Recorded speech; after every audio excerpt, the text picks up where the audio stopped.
तमुद्बोध्य कृष्णं पारार्थ्यं संश्रुतिशतशिरःसिद्धमध्यापयन्ती स्वोच्छिष्टायां स्रजनिगलितं या बलात्कृत्य भुङ्क्ते गोदा तस्यै नमैदमिदं भुज एवास्तु भूयः அன்னவயற்புதுவையாண்டாளரங்கற்கு பன்னதிருப்பாவை பல்பதியம் இனிஷையால் பாடிக் கொடுத்தாள் நற்பாமாலை பூமாலை சூடிக் கொடுத்தாளைச் சொல்லு சூடிக் கொடுத்த சுடற்கொடியே தொல்பாவை பாடியருளவல்ல பல்வளையாய் நாடினே வேங்கடவர்க்கென்ன விதியென்னையும் மாத்தம் நான் கடவா வண்ணமே நல்கு.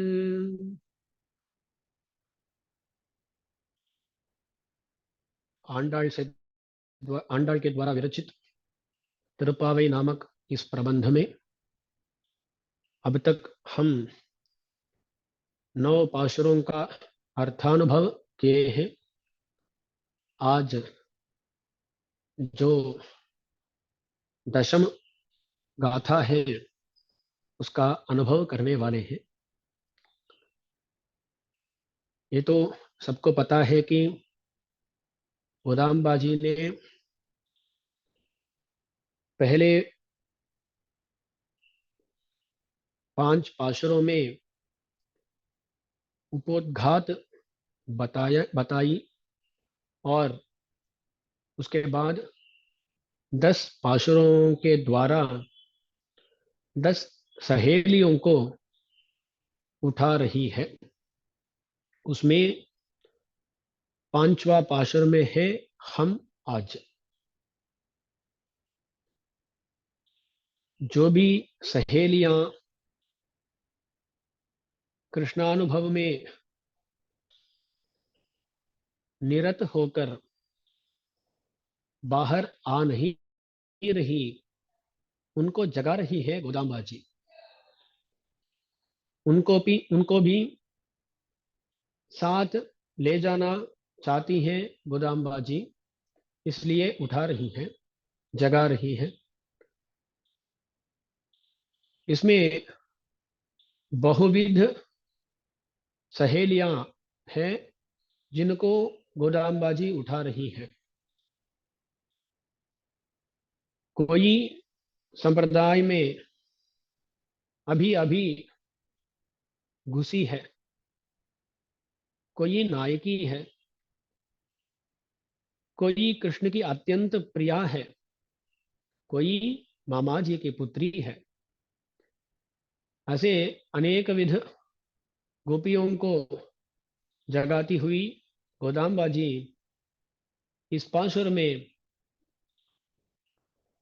एक अत्यंत विलक्षण गोपी को जगाती है। एक ऐसी गोपी है इसको पुकारती है अरंकलमे। कलम माने भूषण, अरंकलम माने दुर्लभ भूषण, यानी विलक्षण भूषण। तो गोदा जी की प्रार्थना है, अरे तुम्हें हमारे गोष्ठी में जुड़नी है, तुम तो हमारे गोष्ठी का आभरण हो। तुम जब जुड़ोगे तब हमारी ये गोष्ठी अत्यंत शोभायुक्त हो जाएगी, इसलिए यहां जुड़ जाओ। ऐसे बोलते हैं गोदाम्बा जी। और जो गोदाम्बा जी के साथ सहेलियां हैं वो भी। तो ये इतना विलक्षण गोपी है, उसके बारे में ही वर्णन इस पाशुर में भी होगा। तो पाशुर में हम प्रवेश करके इन अर्थों का अनुभव करेंगे।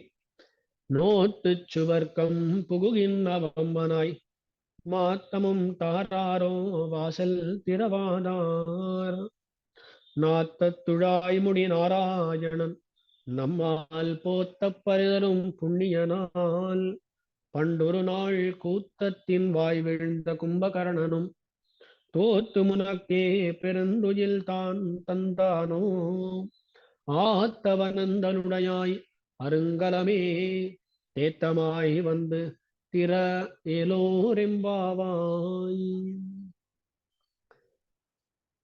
पहला ही वाक्य है, नोत्चुवर्कं पुगुगिन्नवम्मनाई मातमं तारारो वासल तिरवादार। यहाँ पुकारते हैं, नोत्चुवर्कं पुगुगिन्नवम्मनाई। ये बड़ी आश्चर्यजनक श्री सूक्ति है। देखिए, नोत माने व्रत का अनुष्ठान करके, नोत माने व्रत को समाप्त करके, सुवर्कम स्वर्ग को, पुगुगिन स्वर्ग में प्रवेश करती हुई, अरे गोपी, नोत्चुवर्कम पुगुगिन अम्मनाई, अम्मनाई माने स्वामिनी। तो देखिए, व्रतानुष्ठान का समाप्ति हो गया है, व्रतानुष्ठान समाप्त करके स्वर्ग में प्रवेश करने वाली सहेली, अरे हमारी स्वामिनी, ऐसे पुकारते हैं यहाँ। स्वामी, ये लोग तो अभी तो व्रत के लिए जाने वाले हैं, ये सहेली तो कैसे पहले ही व्रतानुष्ठान समाप्त कर दी? ऐसा एक प्रश्न आ सकता है। यहाँ तात्पर्य को समझना है हमें। देखिए ना, ये गोदामबाजी इत्यादि लोग वो व्रतानुष्ठान किसके लिए कर रहे हैं? तो हमें ये नहीं बोलना चाहिए बारिश के लिए कर रहे हैं। हम पहले ही देख चुके हैं, बारिश के लिए नहीं है ये व्रतानुष्ठान। ये किसके लिए है? कृष्णानुभव के लिए है। कृष्ण कृष्ण कृष्ण को सेवा करना है, वो कृष्ण सेवा के लिए है ये व्रतानुष्ठान। तो व्रतानुष्ठान ऐसे बोलते हुए वो कृष्णानुभव को ही उद्देश्य मान रहे हैं ना। तो ये बोल रहे हैं, ये जो सहेली है, गोपी है, वो तो कृष्णानुभव में इतना निरत है, तो ये लोग बोलते हैं इसका तो पूरा व्रतानुष्ठान समाप्त हो गया। सदा सर्वदा कृष्णानुभव में है तो क्या अनुष्ठान करना है? कुछ और अनुष्ठान नहीं करना है। जिसको पहले ही फल मिल गया, वो क्यों व्रतानुष्ठान करेगा? तो यहाँ नोत च्वर कंपुय नवमनाय माने वो स्वर्ग को जा रही है, तो व्रतानुष्ठान समाप्त ही हो चुका होगा। यहाँ एक और चीज, स्वामी बहुत कंफ्यूजन में है हम लोग, क्योंकि आप पहले बोले व्रतानुष्ठान समाप्त करके स्वर्ग में प्रवेश कर रही है ये गोपी, अब तो कृष्णानुभव के बारे में बात कर रहे हैं। ये व्रत हुआ कि नहीं, वो स्वर्ग को जा रही है या नहीं, कुछ हमें समझ में नहीं आ रहा। ऐसा सोच सकते हैं। मैं थोड़ा अब उसका विवरण करता हूं। देखिए, यहाँ स्वर्ग माने वो स्वर्गलोक नहीं है। क्या जी? स्वर्ग माने वो स्वर्गलोक नहीं है, क्योंकि आंडाल या जो अन्य आಳ್वार हैं, ये लोग स्वर्ग को कुछ मानते ही नहीं है। अरे वो कुछ चीजें आए नहीं। तो इनका स्वर्ग शब्द वाच्य क्या है? कृष्णानुभव है, भगवद अनुभव है। ऐसा उपनिषदों में भी मिलता है। ये उपनिषदों में, कठोपनिषद में, ये स्वर्गम ऐसा एक पद आता है, वहां ऐसा ही व्याख्यान करते हैं। वहां स्वर्ग माने परम पद ही है। इसलिए स्वर्ग शब्द का भी परम पद अर्थ होता है। क्योंकि वेद में देखे तो स्वर्ग शब्द का अर्थ क्या है? यन्न दुखेन संभिन्नम न च ग्रस्तम अनंतरम अभिलाषोपनीतं च तत्सुखम स्वपदास्पदम।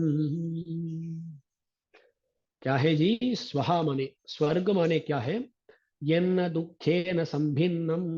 देखिए, हम यहाँ भी सुखानुभव करते हैं इस लोक में, पर क्या है ना, हमारा ये सुख दुखेन संभिन्नम, दुख मिश्रित है। बोलते हैं हमें क्षीरान्न करना है या कुछ रसगुल्ला करना है, कुछ करना है, तो हम सुख से नहीं कर सकते। उसको करना है तो श्रम से ही हम करते हैं। तो जो सुख है ना, वो सुख कैसा होता है? दुख साध्य होता है। दुख से ही उसको हम पा सकते हैं। और कभी कभी रसगुल्ला या क्षीराम या कुछ और जब खाते हैं ना, तब क्या होता है, गलती से हम जीभ को उसको भी साथ में चबा देते हैं। तो हो गया। वो जब उसका अनुभव कर रहे हैं तब भी दुख मिश्रित हो जाता है कभी कभी। और रसगुल्ला बहुत अच्छा है, इसलिए मैं 10-20 रसगुल्ला खा लिया तो क्या होगा, अगला दिन पेट गड़बड़ कर देगा। पेट खराब हो जाएगा। तो देखिए ना, जो सुखानुभव हम करते हैं इस दुनिया में, वो उसको पाने के लिए भी दुख सहना पड़ता है। सुखानुभव करने समय भी दुख को सहना पड़ता है, उसका अनुभव के बाद भी दुख को सहना पड़ता है ना। ऐसा है यहाँ का अनुभव। पर स्वर्ग में जो सुख होता है ना, दुखे न न संभिन्नम, वो दुख मिश्रित नहीं होता है। सिर्फ सुख सुख सुख सुख सुख, दुख ही नहीं होता। ऐसा एक सुख है ना, उसको बोलते हैं यन्न दुखे न संभिन्नम न च ग्रस्तम अनंतरम। यहाँ हम कुछ दुखानुभव कर दे, सुखानुभव कर दे करते हैं, तो क्या होता है ना, कभी कभी पाप होता है। यहाँ कुछ जो संगम नहीं करना चाहे ऐसा संगम कर दिए तो क्या होता है, उस कारण कुछ पाप होता है। पर स्वर्ग में जो भी अनुभव हम करेंगे, उस अनुभव से कभी भी कुछ भी पाप नहीं होता। न चग्रस्तम अनंतरम अभिलाषोपनीतं च, जो भी हम चाहते हैं वो मिल जाता है। तो दुख से अमिश्रित, दुखामिश्रित, और जो पाप को नहीं उत्पन्न करता, और अभिलाषोपनीतम, जो भी हम चाहते उसको देने वाला, हमारे इच्छानुगुण जो सुख होता है ना, तत्सुखम स्वपदास्पदम, उसका ही स्वर्ग ऐसा नाम है। ये वेदों में आता है। तो स्वर्ग माने क्या, ऐसा जो सुख होता है ना, वही स्वर्ग शब्द वाच्य है। तो देखिए, ये सब कहाँ होता है, परम पद में ही होता है। ऐसा ग्रस्तम अनंतरम, कभी भी कुछ भी पाप नहीं होता, कभी दुख आता ही नहीं। ये तो स्वर्ग में भी नहीं होता है ना। स्वर्ग तो वो परिमित है, तात्कालिक है। पर परम पद ऐसा नहीं है, ये सुख तो बहुत निरंतर होता है ना। तो सच में स्वर्ग शब्द का अर्थ क्या होगा, परम पद होगा। ऐसा कठोपनिषद के व्याख्यान में बोलते हैं। यहाँ स्वर्ग का अर्थ क्या है, कृष्णानुभव। इसका भी प्रमाण है, श्री रामायण में सीता जी बोलती है, यस्त्वया सह सस्वर्गो निरयो यस्त्वया विना। जब कैकेयी दशरथ से दो वर मांगती है, और श्री रामचंद्र मूर्ति को वन जंगल जाना पड़ता है, तब श्री राम जी बोलते हैं सीता मैया को, आपको यहाँ ही रहना चाहिए। ससुरों का जो देखभाल है उसको देखना चाहिए, उसके बारे में आप कहिए, इसलिए आपको यहाँ राज्य में ही रहना चाहिए, ऐसे बोलते हैं श्री राम। तब सीता जी बोलती है, अरे पतिर्हि दैवतम नार्याः, हमारा तो देव देवता आप ही है, आपको छोड़ के हम यहाँ कैसे रह सकते हैं। पति शुश्रूषणम, वही भार्या का अत्यंत विशिष्ट धर्म होता है, उसको छोड़ के मैं यहाँ कैसे रह सकती हूँ। तो राम जी बोलते हैं, अरे जंगल में आए तो वहां बहुत डर लगेगा, वहां सिंह होंगे, व्याघ्र होंगे, और सब कुछ होंगे वहां, बड़े बड़े वनगज होंगे, हाथी होंगे, तो वहां डर लगेगा, कुछ आपको हो सकती है। तो सीता मैया बोलती है, आपके भुज के विश्वास में, आपके भुज बल में विश्वास रखे मैं आती हूँ, मुझे कुछ भी नहीं होगा, उसमें मुझे विश्वास है, उस विषय में मुझे बहुत विश्वास है। और बोलती है, आप सोच रहे हो जंगल में मुझे सुख नहीं होगा, पर सच में यस्त्वया सह सस्वर्गः निरयो यस्त्वया विना। रामचंद्र, आपको छोड़ के मैं राज्य में रहूंगी तो ये राज्य खुद नरक बन जाएगा। मैं आपके साथ यदि वन में जंगल में समय बिताऊं, वो जंगल ही स्वर्ग बन जाएगा। तो मुझे वो राज्य हो या जंगल हो, कुछ और हो, आपके साथ तो वो स्वर्ग है, आप नहीं है तो वो नरक है। हम नरक को भी जा सकते हैं, पर वहां भी आप है तो वो मुझे स्वर्ग ही हो जाएगा।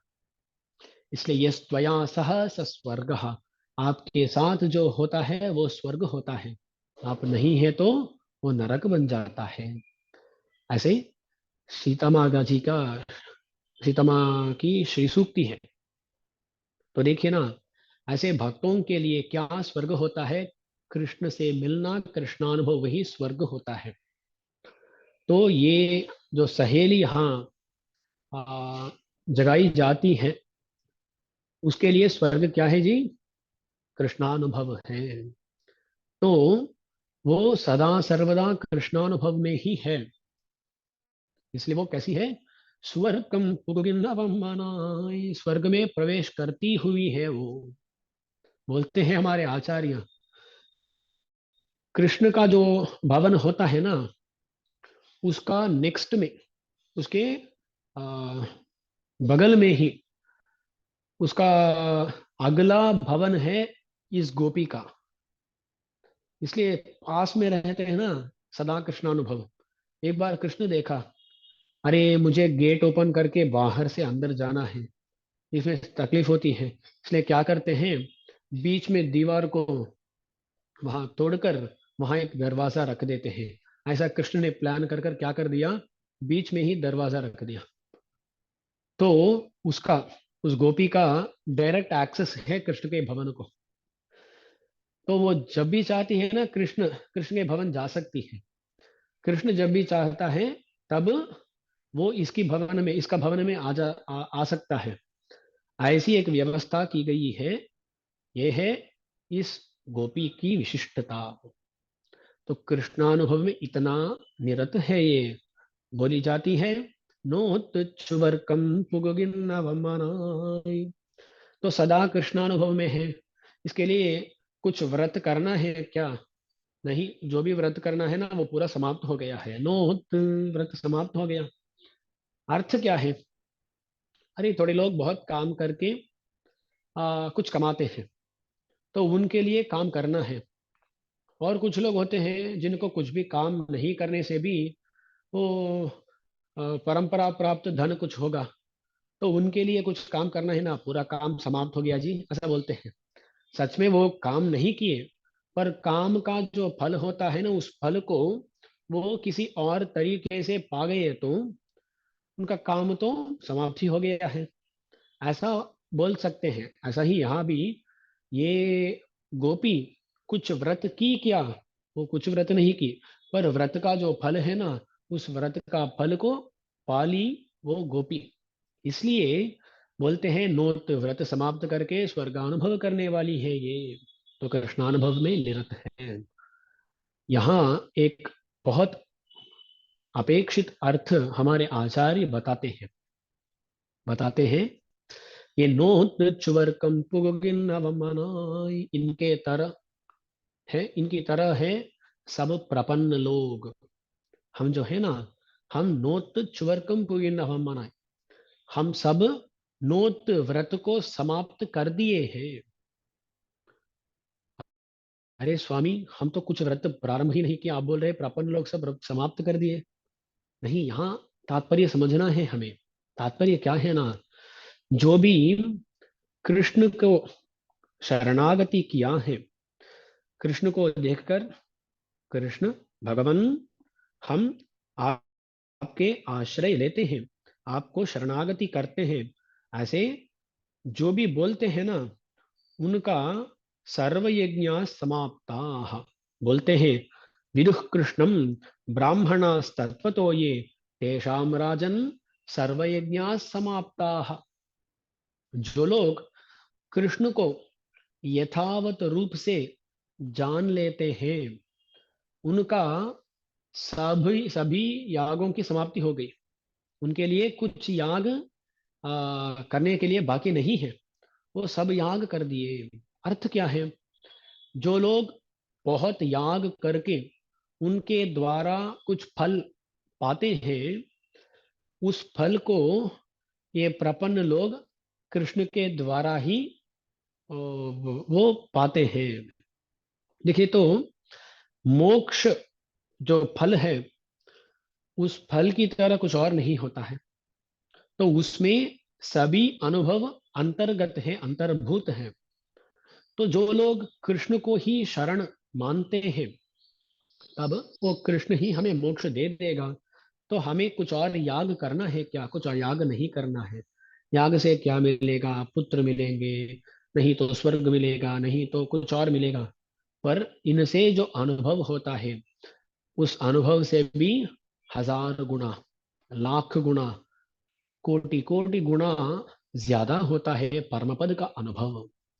तो जो कृष्ण को उपाय मानते हैं, उपाय रूप से स्वीकार कर देते हैं, इनके लिए कुछ और आ, याग या होम या कुछ और कर्म बाकी नहीं होता।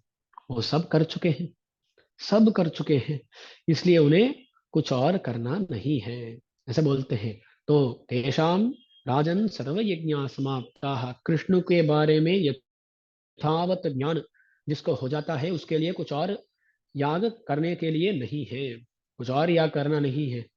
तो उस कृष्ण को यथावत समझना, सही तरह से समझना, इसका अर्थ क्या होता है? कृष्ण ही हमारा उपाय है, हम अत्यंत परतंत्र हैं, ऐसा ज्ञान जिनको मिल जाता है, उनको कुछ और करना नहीं है। आयुवार बोलते हैं प्रपन्न लोग कैसे हैं? शहीद वेळवियर, शहीद वेळवियर। उन ये प्रपन्न लोग सब यागों को कर चुके हैं, ऐसा बोलते हैं शठकोप सूर्य जी महाराज। अर्थ क्या है?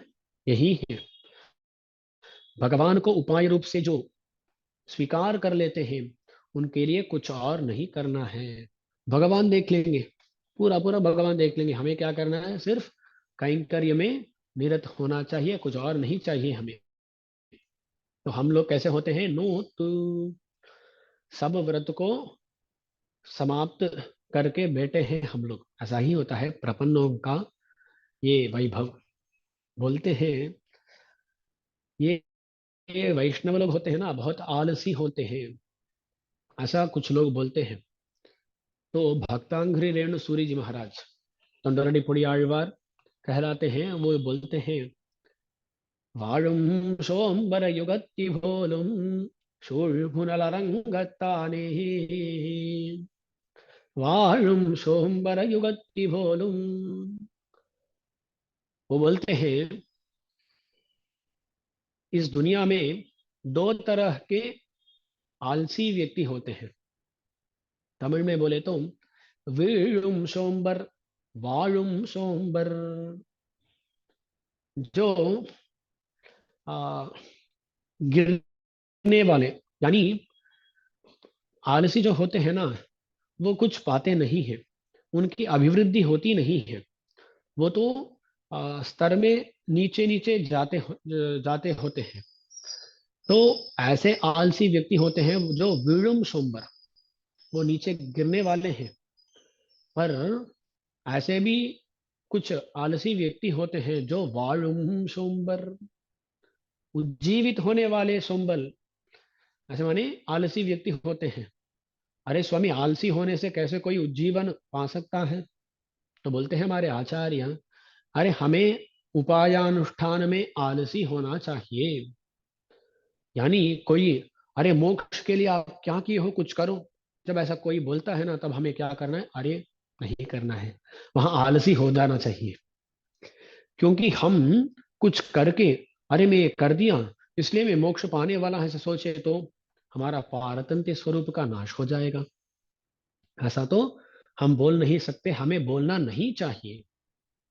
तो उपाय क्या है, मैं कुछ किया इससे मैं मोक्ष जाने वाला है, ऐसा बोलना ही नहीं चाहिए, है सोचना भी नहीं चाहिए। कृष्ण भगवान ही उपाय है, वही मुझे ऐसी स्थिति में लाए हैं, वही मुझे यहां से वहां ले जाने वाले हैं, ऐसी भावना होनी चाहिए हमें। तो हमें आलसी होना चाहिए कब, जब कोई बोले उपायानुष्ठान करो, आलसी हो जाना चाहिए।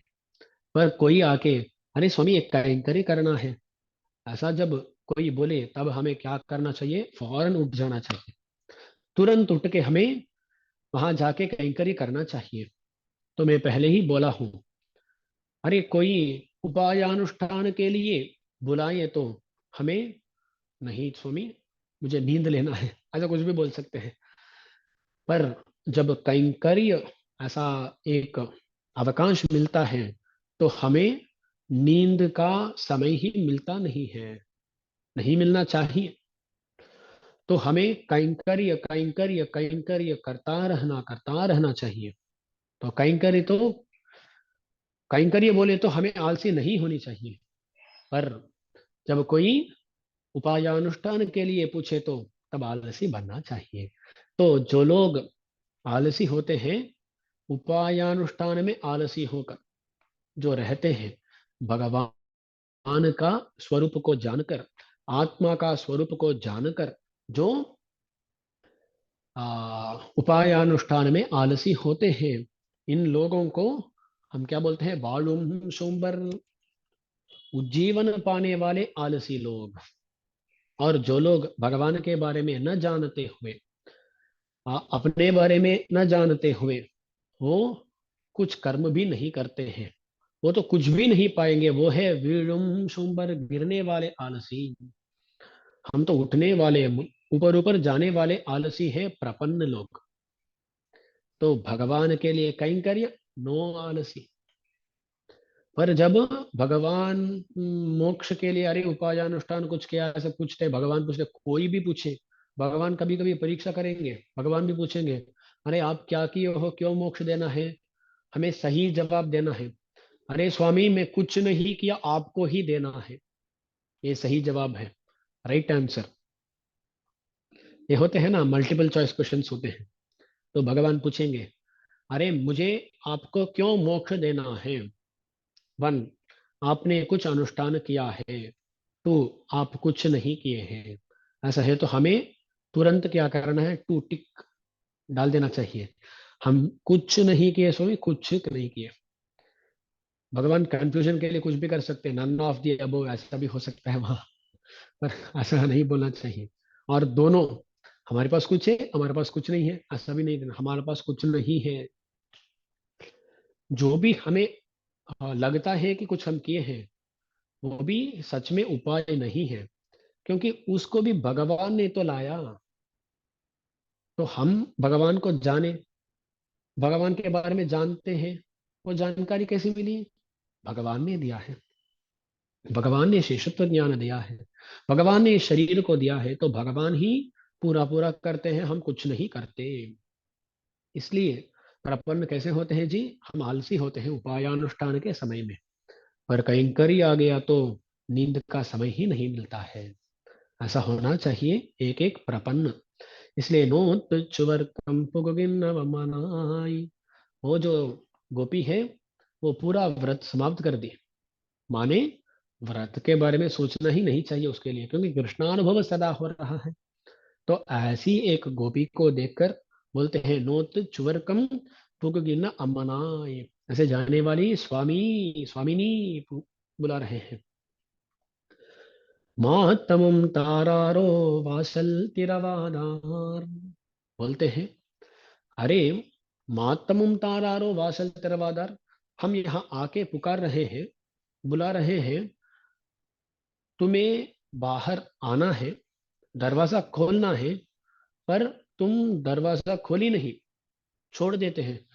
दरवाजा खोली नहीं तो मातरमुम तारारो, मात्र माने प्रत्युत्तर, प्रत्युत्तर भी नहीं देंगे क्या आप।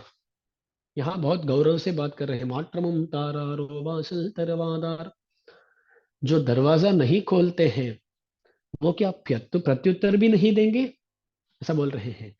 क्योंकि देखिए ना, दरवाजा खोलना है तो बिस्तर से उठना है, बाहर आना है और दरवाजा खोलना है।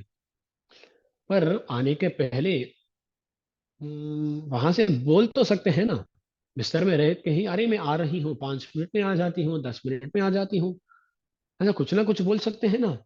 तो दरवाजा खोले नहीं, ये दरवाजा ना खोलने वाले मुंह को भी नहीं खोलेंगे क्या? मातमम तारारो वासल तेरा वादार। क्योंकि दरवाजा खोलना थोड़ा कठिन हो सकता है, मुंह खुलाने पे क्या है, मुंह खोलने के लिए क्या है, कुछ प्रयत्न भी नहीं है। लोक में बहुत सारे लोग होते हैं, ये क्या है ना, कोई भी मुंह को आ, बंद नहीं करता है। थोड़े लोग ऐसे होते हैं, बात करते रहते हैं, बात करते रहते हैं। तो बोलते हैं, शास्त्रों में बोलते हैं, क्या बोलते हैं, अरे भगवान ने कारण से ही एक ही मुंह दिया है, पर कान दो दिया है। क्यों दो कान है? अरे बहुत सुनो, बहुत सुनो, बहुत सुनो, पर मुंह एक ही दिया है, अरे थोड़ा कम बात करो। तो ये भी बोलते हैं ना, कम बोलना चाहिए, बहुत करना चाहिए। ऐसा ही कम बोलना चाहिए, बहुत सुनना चाहिए। बहुत सुनना है, बहुत सुनना है। बोलते हैं बहुश्रोतव्यम बहुधा श्रोतव्यम बहुभ्य श्रोतव्यम बोलते हैं। ये क्या है ना, तिरुप्पावी का अनुभव ले रहे हैं हम। तो इस तिरुप्पावी को बहुश्रोतव्यम, अच्छी तरह ज्यादा से ज्यादा सुनना चाहिए। माने तिरुप्पावी को ही नहीं, बहुश्रोतव्य माने तिरुप्पावी को भी सुनना है। कोई कुछ और कालक्षेप किए तो श्रीनिधि स्वामी जी का ये श्री रामायण कालक्षेप हो रहा है, उसको भी सुनना है। तिरुप्पावे सुनना है, श्री रामायण सुनना है, तिरुवायुमொழி सुनना है, महाभारत सुनना, जो भी हो सब सुनना है, बहुत सुनना है। बहुश्रोतव्यम, और बहुभ्य श्रोतव्यम, बहुत सारे लोगों से सुनना है। तो दास अब यहाँ तिरुप्पावे बोल रहा हूँ, दास की एक दृष्टि होगी, है ना, उस दृष्टि से ही दास देखूंगा तिरुप्पावे को, तो वो आप इस बार समझेंगे। पर अगले बार कोई और स्वामी बोले तो वो अलग दृष्टि से बोलेंगे। अलग दृष्टि से जब वो बोलेंगे तब उनकी भी दृष्टि हमें समझ में आएगी। तो बहुभ्य श्रोतव्यम, एक ही चीज को बहुत सारे व्यक्तियों के द्वारा सुनना है, बहुत सुनना है, बहुत व्यक्तियों से सुनना है। बहुधा श्रोतव्यम, एक चीज को ही बहुत बार, अनेक बार हमें सुनना है। तो तिरुप्पावे कुछ लोग बोलते हैं, स्वामी पिछले साल हम तिरुप्पावे सुन लिए, तो इस साल कुछ और रखते हैं धनुर्मास को। ऐसा नहीं होता है ना, धनुर्मास हो तो तिरुप्पावे का अनुभव होता है। कितने बार भी सुन लिए, सुन लीजिए, सुन लीजिए, एक और बार सुनना है। बहुत का बहुधा श्रोतव्यम, बहुत बार हमें सुनना है, सुनना है, सुनना है। तो ज्यादा सुनना है, बहुत सारे लोग से सुनना है, अनेक बार सुनना है। बोलते हैं भूश्रोतव्यम बहुधा श्रोतव्यम बहुभ्य श्रोतव्यम, ऐसा। इसलिए महात्मम तारारो वासल तरवार, आपको मुंह तो कुछ और समय में खुला ही रहता है, पर अब तो कुछ बात ही नहीं कर रही हो तुम। बोलते हैं महात्मम तारारो वासल तिरवादार, दरवाजा जो न खोले वो मुंह को भी नहीं खोल रहे हैं। मातमम तारारो वासल तिरवादार। उसके बाद बोलते हैं ना तत्तुड़ाई मुड़ी नारायणन। वो बोल रही, वो ये बोलते हैं, अरे तुम कृष्णानुभव कर रही हो, हमें ये मालूम है, कृष्णानुभव छोड़ के तुम्हें बाहर आना है, आओ। ऐसे बोलते हैं बाहर रहने वाले। तब अंदर रहने वाली तभी मुंह खोलती है, वो बोलती है, अरे आपको कैसा पता चला कि कृष्ण अंदर है? ऐसे जब वो पूछे, तब वो बोलते हैं नाट तुड़ाई मुड़ी नारायण। नाट्र माने सुगंध, सुगंध वाले तुलसी, नाटर तुड़ाई मुड़ी, उसको शिरस में धारण करने वाले नारायण। तो बोलते हैं, अरे गंध आ रहा है। कुछ लोग होते हैं जो कुछ परफ्यूम ऐसा डाल के आते हैं, वो जब आते हैं ना, उनके आने से पहले उनका गंध आ जाता है। कुछ लोग ऐसे होते हैं, पहले ही आ जाता है। तो ऐसा भगवान जब आते हैं ना, भगवान जब आते हैं उनके साथ ही तुलसी का परिमल भी आ जाता है। तो बोलते हैं ना तत्तुड़ाय मुडिनार, हम जानते हैं अंदर कौन है हमें मालूम है, तुलसी का परिमल यहाँ तक आ रहा है तो अंदर नारायण होगा ही। ना तत्तुड़ाई मुड़ी नारायणन, तो बोलते हैं ना तत्तुड़ाई मुड़ी, परिमल वाले परिमल वाली तुलसी को सर में धारण करने वाले नारायण। हाँ बोलते हैं वो अंदर की, वो गोपी बोलती हैं, अरे आप तो इतने देर से बाहर बाहर है, कृष्ण तो आया ही नहीं, कृष्ण तो अंदर आया नहीं है, आपको कैसा मालूम कि वो अंदर है? अंदर आने के लिए तो आपको क्रॉस करके ही आना था, पर आपको क्रॉस करके कृष्ण आया नहीं, तो कैसे अंदर आ सकता है? ऐसा पूछी तो ये बोलते हैं, अरे वो कृष्ण ऐसा ही आना है, कुछ नियम नहीं, वो नारायणन, नारायणन माने सर्वव्यापी, सब जगह में होता है। वो सोचे तो दरवाजा खोलकर अंदर आना है क्या उसके लिए? वो सोचे तो कहीं भी आ सकता है, संकल्प मात्र से वो आ सकता है, नारायण है, सर्वव्यापी है वो, तो इसलिए वो दरवाजा ना खोल कर भी अंदर आ सकता है, वो ऐसा ही आया होगा। ना तत्तुड़ाई मुड़ी नारायणन। तब ऐसा जो प्रत्युत्तर बाहर रहने वाले दिए, तब अंदर रहने वाली चुप हो गई। अरे क्या बोल सकते हैं अब वो बात ही नहीं कर रही है। और फिर कृष्णानुभव में लग गई वो। अब ये लोग बोलते हैं, ना तत्तुड़ाई मुड़ी नारायणन, நம்மால் போத்த பரதரும் புண்ணிய நாள் பண்டொரு நாள் கூத்தத்தின் வாய் விழுந்த கும்பகர்ணனும் தோத்து முனக்கே பிறந்துயில்தான் தந்தானோ। ये एक वाक्य है, बड़ा वाक्य है। वो जो नारायण है, उस नारायण के बारे में बात करते हैं, वहां से कुंभकर्ण को बोलते हैं, कुंभकर्ण, कुंभकर्ण तुम्हें निद्रा दे दिया क्या, नींद दे दिया क्या, ऐसे डांटते हैं, जैसे इसकी निंदा करते हैं ये गोदामबाजी इत्यादि लोग। ये क्या, ये वाक्य का तात्पर्य यह है कि कुंभकर्ण अपनी नींद तुझे दे दिया क्या, ये पूछ रहे हैं। कुंभकर्णनम तो तुम उनके पिरंदु इल्दान तंदानो, ये सवाल है। वहां कुंभकर्ण का वर्णन कर रहे हैं, वो कुंभकर्ण कैसा है? कूटरत्तिन वायविंद, वो यमराज मृत्यु देवता के मुंह में गिर गया, यानी मृत्यु परवश हो गया। कूटरत्तिन वायविंद कुंभकर्ण, वो कैसे यमवश हो गया, आ, कैसा वो मारा गया? तो बोलते हैं पुण्यनाल, एक पुण्य स्वरूपी भगवान है, उनके द्वारा मृत्यु के द्वार, मृत्यु के द्वार को जो पाया, ऐसा कुंभकर्ण, ऐसा कुंभकर्ण का वर्णन करते हैं। तो देखिए वो पुण्य स्वरूपी कौन है? बोलते हैं नारायणन, नात तुड़ाई मुड़ी नारायणन। तो यहाँ भगवान के बारे में वर्णन कर रहे हैं। भगवान से मृत्यु द्वार को प्रेषित है कुंभकर्ण। वो कुंभकर्ण तुम्हें नींद दे दिया क्या? यह है इस वाक्य का स्ट्रक्चर। ओके, तो देखिए पहले नारायण का वर्णन हुआ, नात तुड़ाई मुड़ी नारायण। उसके बाद बोलते हैं नम्माल पोत परदरुम पुण्यन, नम्माल हम लोग, पोत्र मंगलाशासनम किए तो, मंगलाशासन किए तो, तब भगवान क्या करेंगे?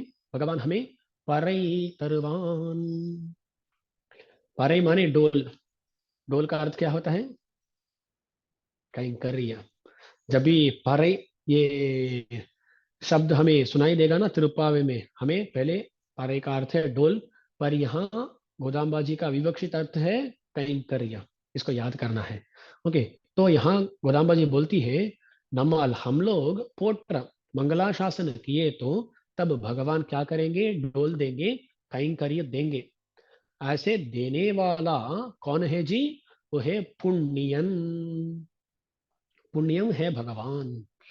तो पुण्य है भगवान ही, यहाँ भगवान का ही नाम हुआ है पुण्य। देखिए भगवान कैसे पुण्य होते हैं, इसके बारे में थोड़ा चिंतन करना है हमें। देखिए दुनिया में पुण्य क्या होता है? पुण्य क्या होता है? सुख देने वाला पुण्य होता है ना? तो देखिए हम कुछ अच्छा काम करते हैं, उस अच्छे काम से हमें कुछ फल मिलना है। आज मैं किसी को दान दिया कुछ, मैं जो दान दिया उसको वो कोई व्यक्ति स्वीकार कर लिया और किसी ने दिया है तो मैं दिया, ऐसा मानते हैं।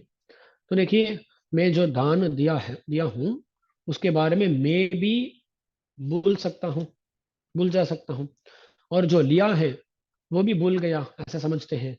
तब कौन इसका फल देगा? तो बोलते हैं एक पुण्य हुआ है, मैं जो काम किया हूँ उससे एक पुण्य उत्पन्न हुआ, जो पुण्य किसी और समय में मुझे फल देगा। तो पुण्य क्या है जी? मुझे भविष्य में फल सुख देने वाला है पुण्य। तो पुण्य का डेफिनेशन क्या हुआ है? भविष्य में सुख देने वाला पुण्य होता है। तो देखिए, हमारे लिए जो अत्यंत सुखदायक परम पद है, उस परम पद को देने वाले कौन है? भगवान है। तो डेफिनेशन देखिए ना, सुख देने वाले पुण्य, भगवान भी पुण्य है ना। अरे परम पद ही नहीं, जो भी हम मानते हैं कि पुण्य दे रहा है तो भगवान ही दे रहे हैं। भगवान तो सब याद रखकर भगवान तो दे रहे हैं। जो भी अच्छा काम हम करते हैं, बुरा काम हम करते हैं, उनका फल भगवान तो देता है। अहम ही सर्व यज्ञानाम भोक्ता च प्रभुरेव च। जो भी अच्छा काम तुम करते हो, उन कामों का, उन कर्मों का अनुभविता मैं हूँ। मैं ही उनका अनुभव करता हूँ, उसका भोगता हूँ। और बोलते हैं प्रभुरेव च। प्रभुरेव च माने सर्व कर्म फल प्रदः, मैं ही उन कर्मों का फल भी देता हूँ। ऐसा भगवान श्री कृष्ण की श्री सूक्ति है। तो देखिए, भगवान सब फलों को खुद स्वयं देते हैं। तो सच में पुण्य कौन है जी? भगवान ही पुण्य है, कुछ और नहीं। भगवान ही पुण्य है, पुण्य स्वरूपी है भगवान। तो हम मंगलाशासन किए तो हमें कैंकर्य देने वाले वो पुण्य स्वरूपी भगवान है ना। पुण्य नाल वो पुण्य स्वरूपी भगवान क्या किए? पंडुरनाल। पंडुरनाल माने, बोलते हैं ना वंस अपॉन अ टाइम, ऐसा बोलते हैं इंग्लिश में। कभी कभी इन कथाओं का प्रारंभ करते हैं वंस अपॉन अ टाइम, ऐसा पंडुरनाल। पंडुरनाल माने, पंड माने बहुत पहले, और नाल एक दिन, वंस अपॉन अ टाइम। पंडुरनाल कूट्रत्यन वायुवेंद कुंभकर्णनुम। ये पुण्य स्वरूपी भगवान है यहाँ। भगवान माने श्री रामचंद्र, रामचंद्र यहाँ कहे जाते हैं। तो देखिए ना, यहाँ क्या है ना, राम जी अलग है, कृष्ण जी अलग है, ऐसा नहीं होता है। भगवान बहुत सारे शरीर लिए हैं, बहुत सारे दिव्यमंगल विग्रह लिए हैं। तो देखिए ना, कोई एक ऋषि है, वो ऋषि क्या करता है? दो शरीर लेता है, दो शरीर से काम करता है वो ऋषि। तो इनमें कोई अभिप्राय भेद होगा क्या? कुछ नहीं होगा, क्योंकि ये अभिप्राय रखने वाले तो एक ही है। शरीर अलग अलग है पर आत्मा एक ही है। ऐसे ही परमात्मा एक ही होते हैं, उनका अनेक दिव्य मंगल विग्रह होते हैं। बहुत सारे लोग बोलते हैं अरे राम ही बड़ा है, कोई बोलता है कृष्ण ही बड़ा है। अरे सब भगवान ही है। भगवान के दिव्य मंगल विग्रह में गुणों में भेद होता है। यानी कि भगवान सर्वत्र त्वगणित महामंगल गुण, बोलते हैं कुरताழ்वान कुरेश मिश्र जी बोलते हैं, परो वा व्यूहो वा विभव तवार्चावतरण भवन वान्तर्यामी वर वरद यो यो भवसि वै ससत्वं। ससत्वं सन्नईशान् वरगुणगणान् बिभ्रदखिलान् भजद्भ्यो वास्येवं सत्त्वमितरेभ्यस्त्वितरधा।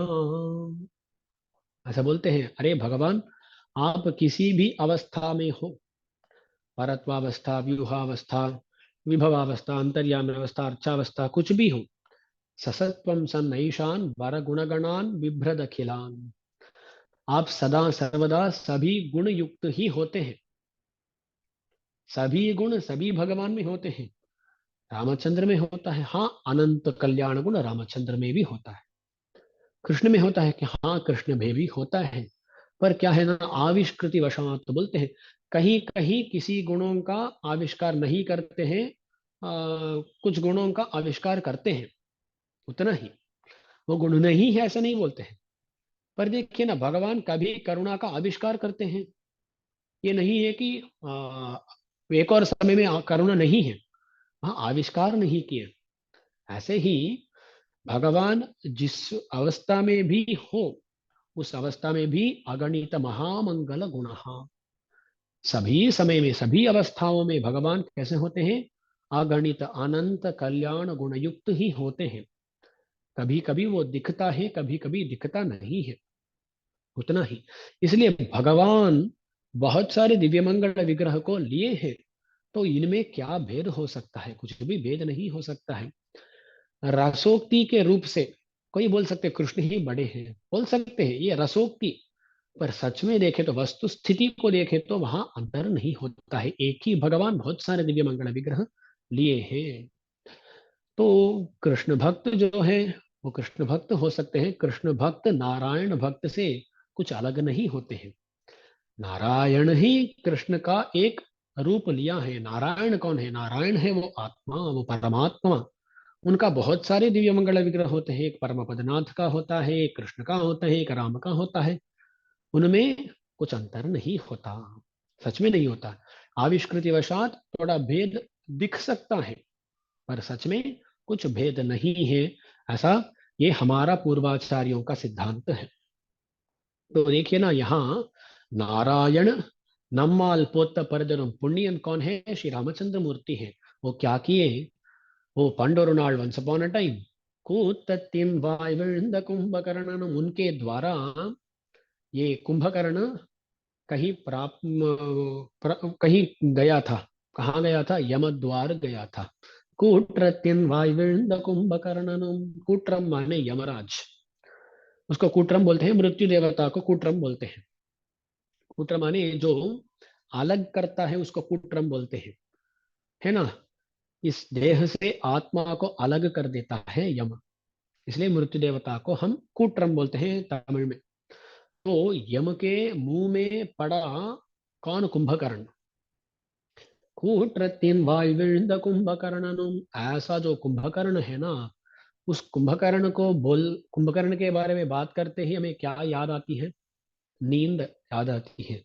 कुंभकर्ण इसलिए प्रसिद्ध हुआ ना, बोलते हैं, ऐसा बोलते हैं, ये कुंभकर्ण, रावण, विभीषण, ये सब लोग तपस्या किए। तपस्या करने के बाद वहां ब्रह्मा आए थे, और ब्रह्मा के पास एक एक वर मांग रहा था। तब कुंभकर्ण कुंभकर्ण वो क्या मांगने वाला था? निर्देवत्वम। निर्देवत्वम, इस दुनिया में देवों का देवों की होना नहीं चाहिए। देव सब लोग यहाँ नहीं होना चाहिए, ऐसा एक वर मांगने वाला था कुंभकर्ण। तब सरस्वती जी उसके नाक में, उसके जीभ में घुसकर, जीभ में घुसकर वो क्या कर, वो वहां उस जीभ में थोड़ा गड़बड़ कर दी। क्या है ना, आ, तमिल में नाक माने जीभ, मुक माने नाक। ये क्या होता है ना, हिंदी में उल्टा होता है। नाक माने आ, ये आ, नासिका, और जीभ, जीभ बोलते हैं नाक, पर तमिल में क्या बोलते हैं? नाक माने जीभ होता है, मुक माने नाक होता है। जैसे कन्फ्यूजन होता है, तमिल में भी बात करते हैं, हिंदी में भी बात करते हैं, तो कन्फ्यूजन हो जाता है। तो जीभ को जाकर, मुंह में घुसकर जीभ को जाकर वहां थोड़ा गड़बड़ कर दी सरस्वती जी। इसलिए वो पूछने वाला था निर्देहवत्वम, पर क्या हो गया? निद्रावत्वम हो गया। थोड़ा ही भेद है ना, निर्देवत्वम निद्रावत्वम। निर्देवत्वम माने किसी देव की होना नहीं चाहिए, पर वो क्या पूछा? निद्रावत्वम। निद्रावत्वम बोल दिया तो ब्रह्मा जी अस्तु बोल दिए, बहुत तुरंत बोल दिया अस्तु। अरे बोला निर्देवत्व बोल दिया, अस्तु बोल देते हैं, बोल दिया अरे अस्तु ऐसे बोलते हैं, इसलिए उसको निद्रावत्व मिल गया, ऐसा एक विनोद रूप से बोलते हैं। तो ये कुंभकर्ण किसके लिए प्रसिद्ध है? खाने के लिए और सोने के लिए प्रसिद्ध है। तो कुंभकर्ण क्या करता था? बोलते हैं कि 6-6 महीना वो सो जाता था, 6 महीना सो जाता था, उसके बाद एक दिन वो उठता था और बहुत खाना खाकर फिर से सो जाता था। ऐसा कुंभकर्ण सोता था। इसलिए वो नींद के लिए प्रसिद्ध है कुंभकर्ण। श्री रामायण में वर्णन आता है, रावण कुंभकर्ण को जगाने के लिए बहुत बड़ी सेना को ही भेजता है। वहां जाके वो सब लोग इतना काम करते हैं। वो जाके जो आयुध होते हैं ना, उन आयुधों से उसके पेट में ऐसा ऐसा करते हैं, पर वो उठता नहीं है, जागता नहीं है। उसके बाद क्या करते हैं, बहुत सारे 100 से भी ज्यादा डोल लाकर बजाते हैं, उससे भी उठता नहीं है। उसके बाद बहुत सारे हाथियों को लाकर हाथियों से ढकेलते हैं, हाथियों हाथियों से ढकेलते हैं। तब वो उसको, अरे कुछ मच्छर की तरह है, ऐसा महसूस होता है। वो क्या करता है, हाथियों का ऐसा आ, ऐसा वो उनका निरसन करके वो उसके बाद ऐसा उठता है कुंभकर्ण। बहुत अच्छा वर्णन होता है श्री रामायण में। श्री रामायण में कुंभकर्ण का ये उत्थापन वर्णन, वो इतना शब्द करके उसको उठाते हैं और कुंभकर्ण उठता है, ऐसा आता है। तो नींद के लिए प्रसिद्ध है कुंभकर्ण। यहाँ देखिए ना, ये गोदा जी इत्यादि गोपियां क्या करती है, अंदर रहने वाली गोपी को देखकर बोलते हैं, वो कुंभकर्णनुम तो तुम, वो हार गया जी, वो हार गया। वो हार के तुम्हें ही अपना अपनी नींद दे दिया है। तो तुम के पेरुंदुयिल्तान तंदानो। तो बोलते हैं वो हार गया, किसमें हार गया, क्या है, स्पर्धा क्या है। तो बोलते हैं ये विनोद रूप से बोलने वाली एक कथा है। क्या है ना, जो अंदर रहने वाली गोपी है, उसको कुंभकर्ण के साथ एक स्पर्धा हुई। क्या स्पर्धा, कौन ज्यादा देर सोता है, उसमें एक स्पर्धा, एक कंपटीशन लगा। उस कंपटीशन में वो कुंभकर्ण है ना, वो कुंभकर्ण सोता रहा सोता रहा सोता रहा। सोने के बाद एक बार उठा, उठकर देखा तो ये जो गोपी थी ना, वो तब भी सो रही थी। तो स्पर्धा में हार गया है कुंभकर्ण। जब ये स्पर्धा होते हैं ना, उनमें कुछ फल रिजल्ट होता है, कुछ प्राइज होना चाहिए ना। वो प्राइज क्या था, जो हारेगा उसको अपनी नींद, जो जीता है उसको देना है, ऐसा एक शर्त। तो क्या हुआ ना, ये हार गया कुंभकर्ण, तो अपने अपनी नींद को इसको दे दिया। कुंभकर्णनम तो तुम हो हार कर उनके, तुमको पेरुंदुयिल्दान तंदानो। तुयिल माना है निद्रा, पेरुंदुयिल माने महानिद्रा। कुंभकर्ण का भी निद्रा निद्रा है, इसका निद्रा तो महानिद्रा है बोलते हैं। पेरुंदुयिल्दान तंदानो, वो दे गया क्या, ऐसा बोलते हैं। तब जब ये ऐसे बोले, तब ये उठी। कौन, ये गोपी उठ गई। वो बोलती है, अरे मैं तो 1 मिनट 2 मिनट देरी की, इसमें आप इतना बोल दिए मुझे। कुंभकर्ण, आप ऐसा कंपेयर कर सकते हैं क्या, ऐसा बोलती है अंदर रहने वाली। ऐसा होता है ना, हम भी जब किसी को कंपेयर कर देते हैं, तब तक वो चुप रहते हैं। जब कंपैरिजन शुरू करते हैं ना, तब गुस्सा, मुझे कंपेयर नहीं करना चाहिए। घरों में होता है, माँ बाप क्या करते हैं, उसको देखा है वो कितना अच्छा है, ऐसा बोलते हैं। जब तब इस बेटे को बहुत गुस्सा हो जाता है, बोलता है, अरे कुछ भी बोलो, कंपैरिजन मत करो, किसी से कंपेयर मत करो, ऐसा बोलते हैं ना। ऐसे ही ये गोपी उठी, अरे आप कंपैरिजन कर रहे हो, कंपैरिजन करे तो भी अच्छे लोग से कर सकते हो, कुंभकर्ण से मुझे कंपेयर कर रहे हो, ऐसा वो गुस्से से उठ गई। तब ये बोलते हैं, उठी पर क्या है ना, वो तुरंत आई नहीं, अंदर से ही बात कर रही है, क्योंकि अभी अभी कृष्णानुभव से उठी है। वो कैसी है, बहुत आलसी दिख रही है। तो बोलते हैं, आट्रवनंद लुड़याई। आट्र, आट्र मीन्स अधिक, अधिक आनंदलुड़याय, आलसी हो तुम। आट्र आनंदलुड़याय, अरंकलमे, अरंकलमे, अरंकलमे माने जो दुर्लभ भूषण है, ऐसे भूषण जैसे होने वाली अरंकल में। ये कौन है, भूषण है। किसका भूषण है, हमारी जो गोष्ठी है, ये बड़ी गोष्ठी है ना, इस बड़ी गोष्ठी का आभरण हो तुम। आभरण ही हो तुम यहाँ आए तो हमारी गोष्ठी की शोभा भी बढ़ जाएगी, इसलिए तुम्हें यहाँ आकर हमारी गोष्ठी को सनाथ करना है। अरंकल में तुम्हें कृष्ण इतना चाहता है, तुम हमारे गोष्ठी में जुड़ गई तो कृष्ण तुरंत हमारे लिए अनुग्रह करेगा। इसलिए बोलते हैं आ तब नंद हृदयाय अरंकल में। उसके बाद बोलते हैं अरे जब तुम आएगी तब ते तमाई वंद तेरा। तेट्रमाई माने थोड़े संभाल कर आना। तेट्रमाई बंद संभाल कर आके तेरा दरवाजा खोलना।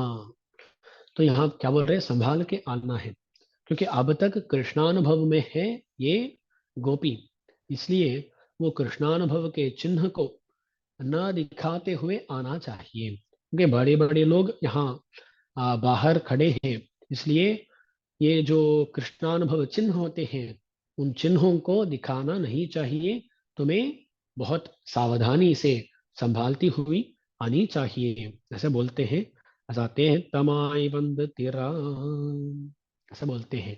इस पाश्चर में इतना अनुभव हम किए हैं। यहाँ बहुत इंपॉर्टेंट एक विषय क्या है ऐसा बोले तो, एक है नोत च्वरकम पुगगिन्न वम्मनाय। वहाँ बहुत विषय बोले हैं हमारे पूर्वाचार्य। वहाँ बोलते हैं कि हम भी कैसे हैं, नोत च्वरकम पुगिन्ना, हमारा पूरा व्रत पूरा समाप्त हो गया है। कृष्ण को हम उपाय माने प्रपत्ति कर दिए तो जो भी करना है वो हो गया है, हम कृतकृत्य हो गए हैं। ये बहुत इंपॉर्टेंट चीज है। और वहां भी भगवान को जब भगवान का वर्णन कर रहे थे तो वहां बोले पुण्यनाल, भगवान ही खुद पुण्य स्वरूप है। तो रामो विग्रहवान धर्म बोलते हैं, कृष्णम धर्मम सनातनम बोलते हैं। धर्म एक विग्रह लिया तो वही है रामचंद्र मूर्ति। ऐसा ही कृष्णम धर्मम सनातनम, वो सनातन धर्म है, धर्म माने पुण्य। तो पुण्य स्वरूपी है राम, पुण्य स्वरूपी है कृष्ण, इसलिए उस पुण्य को ही हम मानते हैं। हम भी ये मानते हैं कि पुण्य से ही मोक्ष मिलेगा, पर क्या पुण्य है वो, जो काम कर्म से उत्पन्न होता है वो पुण्य नहीं है। ये सनातन पुण्य जो है, यानी भगवान, भगवान ही सनातन धर्म।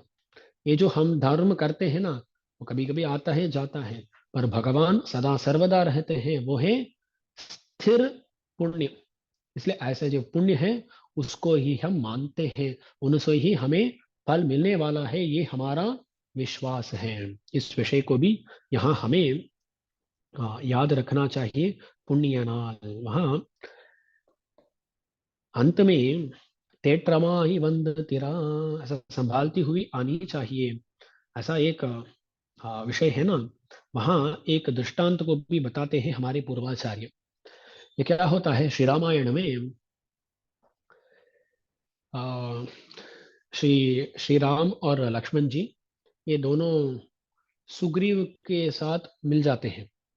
ये होता है सीतापहरण हो गया है, उसके बाद श्री राम जी और लक्ष्मण जी दोनों सुग्रीव के साथ मिल जाते हैं। मिलने के बाद वहां सुग्रीव को आदेश देते हैं सीता माँ को ढूंढना है। तब सुग्रीव बोलता है अब तो वर्षा काल, बारिश का मौसम आ गया है, अब तो कोई कहीं ना जा नहीं सकता, बारिश के अंत में मैं सबको बेच दूंगा, ऐसा बोलता है सुग्रीव। वो क्या ऐसा ही हो, ऐसा बोलकर राम जी और लक्ष्मण जी ये भी एक गुफा में रहते हैं। सुग्रीव तो अभी अभी राज्य मिला है ना, राज्य में जो जो भोग होते हैं उन भोगों का अनुभव करते हुए वो होता है। जितना प्रयत्न वो ऐसा होता है, तब क्या होता है ना, बारिश का मौसम समाप्त हो जाने वाला है। उस समय में इसको प्रयत्न करना है ना, सीता माँ को ढूंढने का प्रयत्न करना है, पर जितना करना है उतना ये नहीं कर रहा है।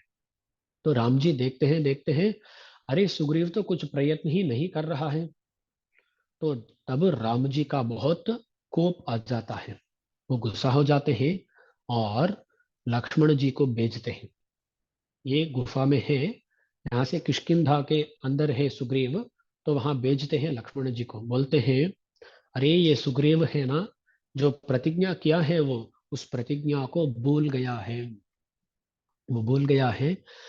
अरे लक्ष्मण, तुम्हें जाना है और वहां जाके बोलना है जो वाली गया है वो दरवाजा अभी खुला है, बोलते हैं राम जी लक्ष्मण जी का ऐसा बोलने को बोलते हैं। अर्थ क्या है इसका? तो वाली को मैं जैसा मार डाला, ऐसा तुमको भी मार डाल सकता हूँ, वो दरवाजा अभी खुला है, ऐसा बोलो, ऐसा बोलते हैं राम जी। तो लक्ष्मण जी भी वो जब प्रस्थान करने वाले हैं तब राम जी और भी बोलते हैं, अरे मैं गुस्से से बोल दिया, तू वहां जाकर गुस्सा दिखाना नहीं, तुम्हें वहां जाकर जैसा करना है ऐसा करना है। उसके बाद वो सुने नहीं तो उसके बाद जो करना है वो करना ही है, पर आवेश मत दिखाओ, ऐसा बोलकर उपदेश देकर बेचते हैं। तो लक्ष्मण जी जाकर किष्किंधा के अंदर न जाते हुए बाहर खड़े होकर वो क्या करते हैं, वो धनुष में जो ज्या होता है ना, वो रस्सी की तरह, उसको क्या बोलते हैं, परियंचा कुछ बोले कोई, प्रत्यंचा कुछ बोले हिंदी में, वो तो ज्या बोलते हैं संस्कृत में।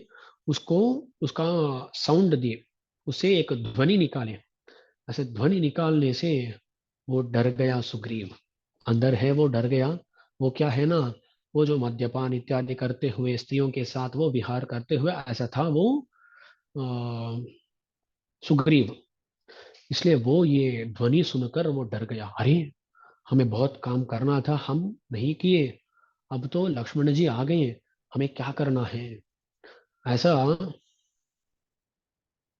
ऐसा जब भगवान ऐसा जब ये सुग्रीव सोच रहा था, तब हनुमान जी को पूछता है, अरे हनुमान क्या करना है, क्या करना है, ऐसा पूछता है सुग्रीव। तब हनुमान जी बोलते हैं, अरे ऐसे जो लोग होते हैं उनको नान्तरेण अंजलिम बद्ध्वा, ऐसा बोलते हैं। अंजलि है ना, इस अंजलि से बड़े बड़ा उपाय कुछ और नहीं है, अंजलि दिखाओ।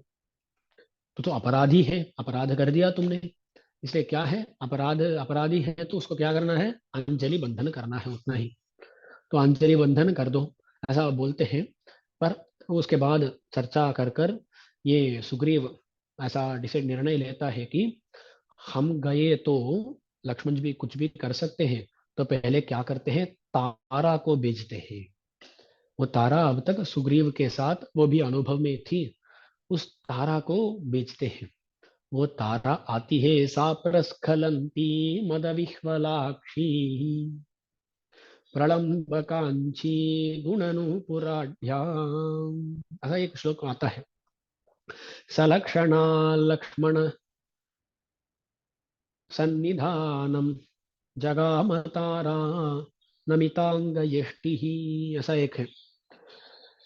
आ, हाँ, इसमें थोड़ा मैं उसको भिन्न तरीके से बोला ऐसा समझता हूँ, पर ऐसा एक श्लोक आता है, सा प्रस्खलंती मद विह्वलाक्षी, वो भी अनुभव में थी ना, इसलिए उसका आंख सब वो बहुत विह्वल है, मद विह्वलाक्षी, उस आंख में ही पूरा वो लाल है, उसमें दिख रहा है वो मदमत्त है। प्रस्खलंती, उसके जो गति है ना, वो गति भी अच्छी तरह नहीं है, वैसे सब स्खलन होकर स्खालित्य से आ रही है। सा प्रस्खलंती मदविह्वलाक्षी प्रलम्ब कांची गुण अनुपुराढ्या, ऐसा कुछ आता है। प्रलम्ब कांची गुण हेमसूत्र समथिंग, हाँ कुछ डिफरेंट है। वो सलक्षणा लक्ष्मण सन्निधानम सन्निकाशम, वहां क्या होता है ना, वो जो अनुभव का चिन्ह है उनके साथ ही लक्ष्मण के पास आ जाती है, वो संभोग चिन्ह है उनके साथ ही आ जाती है। उसको देखते ही लक्ष्मण जी क्या करते हैं, सर को नीचे ऐसा डाल देते हैं, नीचे देखना शुरू करते हैं। तब वो बोलती है, तारा बोलती है, किम कोपमूलम अनुजेंद्र पुत्र, इतना कोप क्यों है, कोप का मूल क्या है। आपके पिताजी दशरथ महाराज इतने साल राज्य परिपालन किए हैं, ऐसे छोटे छोटे विषयों के लिए वो कोपित हुए तो, कुपित हुए तो ऐसा राज्य कर सकेंगे क्या, ऐसा नहीं है। इसलिए आप तो मनुजेंद्र पुत्र हैं, राजा के पुत्र हैं, आपको ऐसे छोटे विषयों में गुस्सा नहीं करना। तो जब ये आई ना, तभी लक्ष्मण जी ऐसा लज्जा से नीचे देखना शुरू कर दिए, तो उनका कोप थोड़ा प्रशांत हो गया, ऐसा बोलते हैं।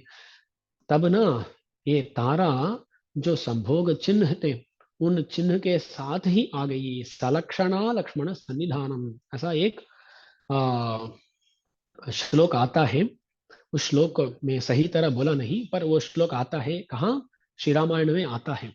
तो वहां जैसा वो तारा आ गई, ऐसा तुम्हें आना नहीं, तेट्रमाई वंद तेरा।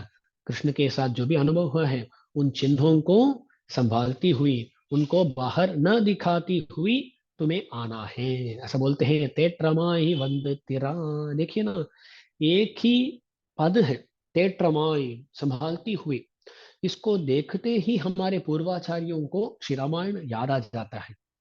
देखिए ना, ये दिव्य प्रबंधों का व्याख्यान में कहीं भी देखो ना, श्री रामायण को ले आते हैं कहीं भी देखो।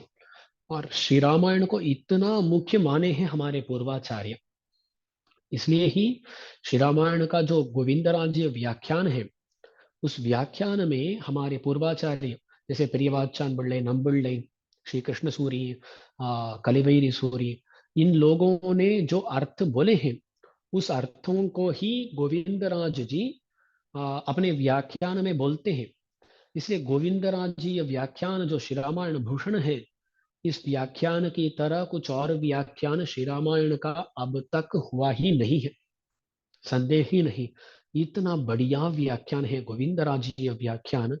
उसका कारण क्या है मालूम? हमारे पूर्वाचार्य है। उस पूर्वाचार्यों की श्री सूक्तियों को कभी कभी गोविंदनाथ जी क्या करते हैं मालूम? वो ऐसे ही संस्कृत में लिख देते हैं। जो ऐसे तमिल में हमारे नंबिள்ளை जी का, प्रियवाचन बिल्ले जी का श्री सूक्ति होते हैं, उनका ऐसा ही संस्कृत अनुवाद मिलता है गोविंदराज जी व्याख्यान में। इसलिए हमारे पूर्वाचार्यों की श्री सूक्तियों से मिलित होकर, वो विभूषित होकर वो भूषण बनी। वो भूषण है श्री सूक्ति, श्री सूक्तियों का भूषण है वो। तो वो श्री रामायण का इतना वर्णन करते हैं, एक पद है, एक शब्द है, उसको देखते ही इनको वो श्री रामायण याद आ जाता है। तो तेतमायु जरा तारा संभालती हुई नहीं आई, पर तुम्हें ऐसा नहीं आना चाहिए, तुम्हें संभालती हुई आना चाहिए, ऐसा ये बोलते हैं। तो इतना सुंदर अनुभव है हमारे पूर्वाचार्यों का। इस अनुभव से आज का उपन्यास को हम समाप्त करते हैं। नोत चुवर कंपुगिन नवम मनाई மாத்தமும் தாராரோ வாசல் திறவாதார் நாத்தத் துழாய் முடிநாராயணன் நம்மால் போத்த பரதரும் புண்ணிய நாள் பண்டொரு நாள் கூத்தத்தின் வாய் வீழ்ந்த கும்பகர்ணனும் தோத்து முனக்கே பெருந்துயில்தான் தந்தானோ ஆத்தவனந்தருடையாய் அருங்கலமே ஏத்தமாய் வந்து திற ஏலோ ரெம்பாவாய்। कुंभकर्ण इससे हार गया। ये भी कितना रसमयी श्री सूक्ति है ना। हार के उसने नींद दे दिया क्या, ऐसा पूछते हैं। और उसके बाद बोलते हैं, नहीं नहीं, तो हमारे गोष्ठी का भूषण हो, इसलिए आओ, ऐसा भी बोले। बहुत अनुभविक एक पाशुर है ये। इसे, इस पाशुर का अनुभव को समाप्त करते हैं। श्रीमती विष्णु चित्तार्य मनोनंदन हेतवे नंदनंदन सुंदर्यै कोदायै नित्यमंगलम। श्रीमते रम्यजामातृ मुनीन्द्राय महात्मने श्रीरंगवासिने भूयात् नित्यश्रीर्नित्यमंगलम। வாழ்வார் பெருமானார் ஜீயர் திருவடிகளே சரணம்।